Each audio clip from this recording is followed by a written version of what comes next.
It was a busy time at the docks. All the engines were working hard, pushing and pulling trucks about. One morning, Percy was late. Cranky the crane was quick to criticise. "These ships can't be kept waiting. They have important cargo. If they miss the tides, they will be delayed in the docks. You should look up to ships and show more respect. You are, after all, only little." "We've got too much work," huffed Percy. "Then perhaps a lorry should do your job." Percy was shocked. He told the other engines what Cranky had said. "Stuff and nonsense," snorted James. "We engines run this island," said Henry. "What if a lorry does arrive?" I'm afraid it did, along with 2 more. Cranky was delighted. "Hey, you down there! Your job's done now. These lorries are taking over. One of them wants to talk to you." The lorry was very rude. "What's that steaming lump of scrap iron doing here? Be off with you." "Scrap iron? Steaming scrap iron? Pah!" A little later, Percy met up with Thomas and James. Another lorry was being rude to them. Then he saw Percy. "Oh, look, it's a little green goblin on wheels. You'll be scrapped. Just you wait and see." "Well, bust my boiler, what a horrid lorry!" exclaimed Thomas. "Despicable," agreed James. The next engine to meet a lorry was Toby. "Well, well, well. No wonder this railway's in a mess. You belong in a museum, not working in a quarry." "I might look old, but I'm very useful."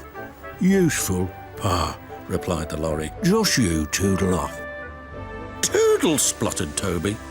"Come along, Toby," interrupted his driver. "Don't bother to argue with him. We'll go to the flour mill instead." But when they arrived at the flour mill, Toby was shocked to see yet another lorry. "What are you doing here?" "We 3 are doing your work now. You're too slow."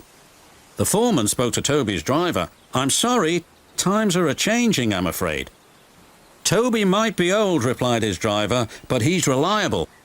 Come on, Toby, we'll go to the farms. They'll still use us." Toby trundled sadly away.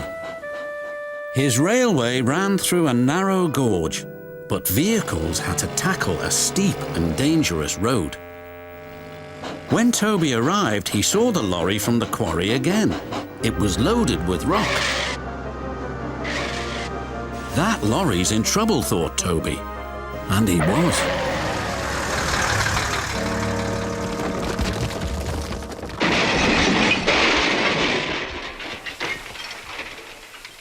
The driver was thrown clear.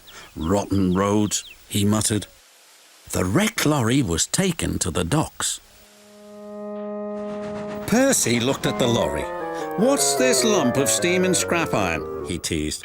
"I'll be back," replied the lorry, "so you can wipe that silly smile off your smoke box." "Pah," said Percy, and wheeshed him loudly. Then Butch, the breakdown vehicle, arrived. He was towing the lorry from the flour mill. "What happened?" asked Toby's driver. "He was overloaded with flour," came the reply, "and he broke down." "Not very useful now, are you?" said Toby. "Grrr," replied the lorries. Then James whistled excitedly. "They're bringing in the 3rd lorry on a barge." "What happened to that one?" James asked. "Stupid lorry was reversing and fell straight into the sea," said the tow truck man. Later, Thomas arrived. He looked at the 3 lorries and laughed.